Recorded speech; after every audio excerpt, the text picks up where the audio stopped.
Hello students, तो इस video में हम वॉल्यूम टू वॉल्यूम रिलेशनशिप से रिलेटेड एक प्रॉब्लम सॉल्व करेंगे।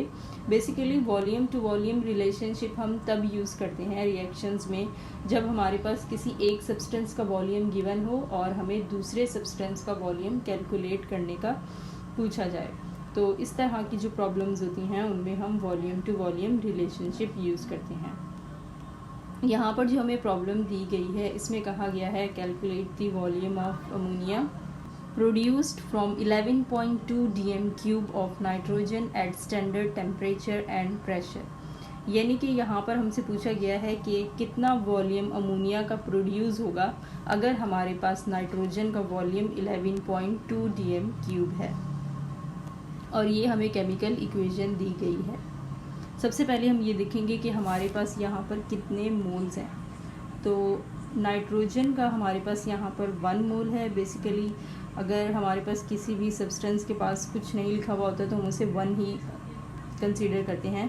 तो यहाँ पर हमारे पास नाइट्रोजन का 1 मोल है और हाइड्रोजन के हमारे पास 3 मोल्स हैं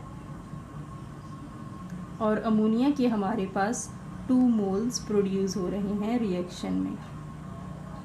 तो इस रिएक्शन में हमारे पास 1 मोल ऑफ नाइट्रोजन कितने मोल्स दे रहा है? 2 मोल्स दे रहा है अमोनिया के।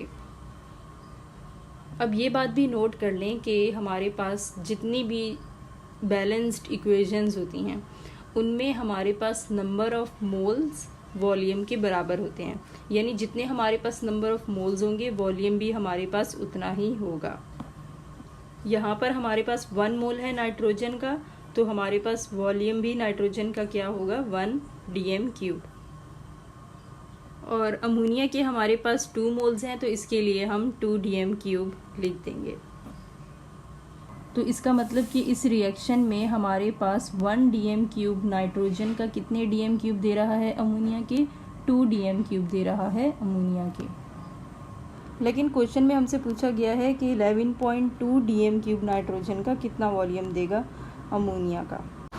तो इसके लिए हम 2 को 1 से डिवाइड करेंगे, यानी हम अमोनिया के वॉल्यूम को नाइट्रोजन के वॉल्यूम से डिवाइड करेंगे और फिर हम इसे मल्टीप्लाई कर देंगे 11.2 dm क्यूब से।